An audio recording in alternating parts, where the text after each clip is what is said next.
My name is Jared Decipher and I'm a consultant in the music business. Today's video is all about splits, cuts and percentages. Let's get into it.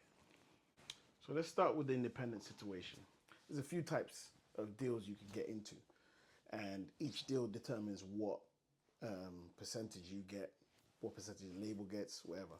And then in an independent situation, the cuts are normally typically 50-50, 60-40 in the favor of the artist.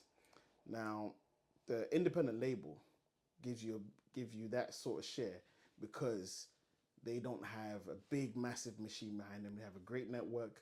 They have good teams that can go out there and put your stuff to work and work the angles and use all their expertise and their knowledge of people.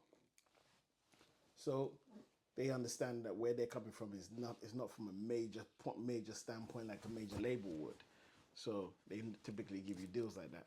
And before anybody turns around and says, "Oh, for 50, you're taking half," that's crazy. I'm the talent, and why are they taking half? Well, they're taking a risk when they invest in you.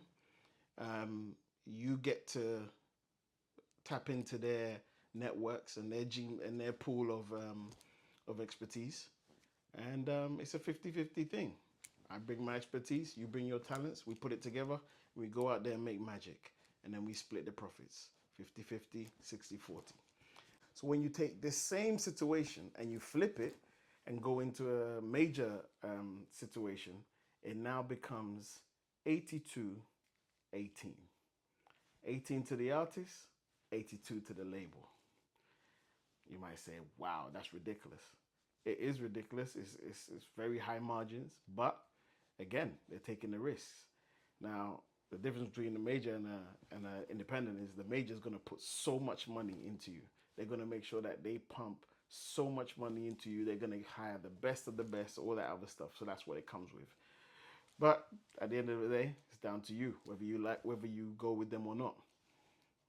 It's kind of crazy, but it is what it is. Now, the highest I've seen, or heard, sorry, I should say, and this is all alleged as well, but I heard Mariah Carey, Robbie Williams, what's her name, Whitney Houston, those three, plus a few more, were on 24%. 24%. But in turn, they signed deals that were very lucrative. There were 360 deals, but there were hundreds and hundreds of millions. Like, you know, when you're dealing with that sort of stuff, most people will pay. Most people will sign a deal a 360 deal that is that lucrative and will give you 24%. And 24% still ain't nothing, but you can imagine the reach, the amount of people they're going to tap into around the world. So that's the reason why they do that. Yeah, 24%. That's the highest I've heard. And that's all alleged, I'm not sure. But now, it's not set in stone. Most artists do sign the 82-18%.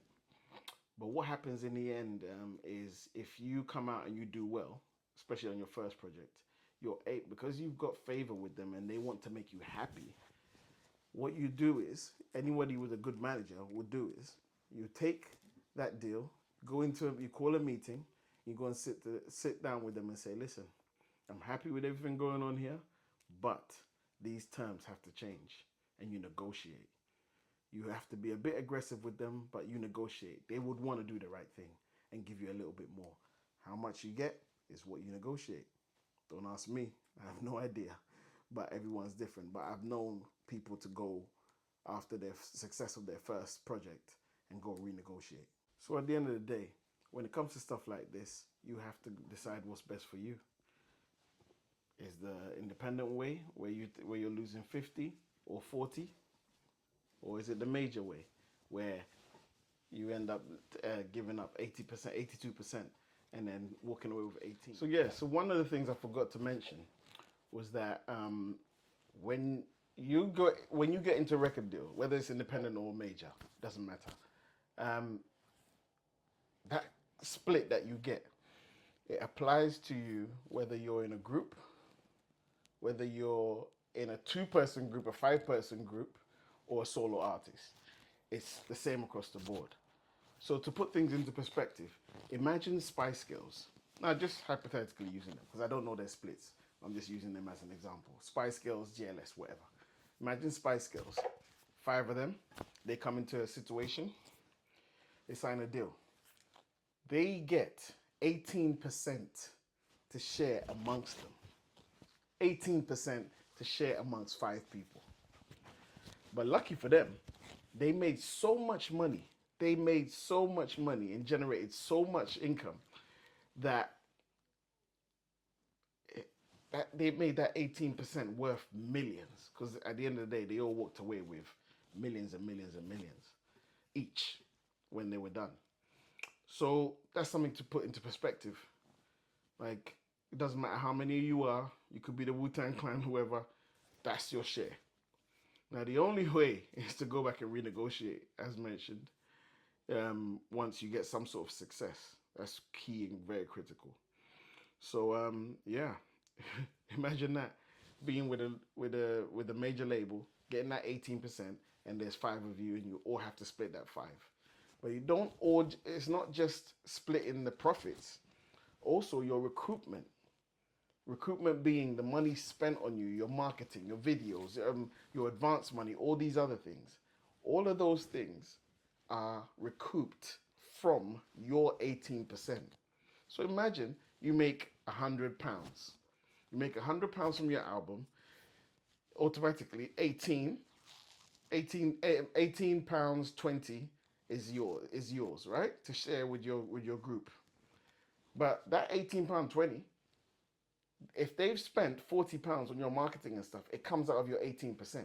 So they immediately take the 80 and put it down, and that's theirs. That's their share, just for being the label. And then they recoup the money spent on all your expenses from your 18%. So until they've received all their money, you don't even receive anything from your 18%. Most independent labels wouldn't do that. They'll just be like, you know what? We'll take our money back from the top, and then that's it. They won't recoup from your percentage. No, they recoup from the overall. So that's something else to also remember and consider, because this is what people find out later, and they're like, "Oh, labels are bad." Read your contract. You can't turn up to a meeting to sign a contract with a manager and a lawyer who I'm sure would have explained everything to you, and then turn around and say, "Oh, they jerked me." No, you jerked yourself. Next time, do your due diligence. But yeah, imagine that, recouping from that small percentage. Anyway, people, this has been Game Told. My name is JR Decipher, consultant in the music business, as I've always said. This has been Game Told. Remember, the game has always been sold, but over here it gets told. Peace.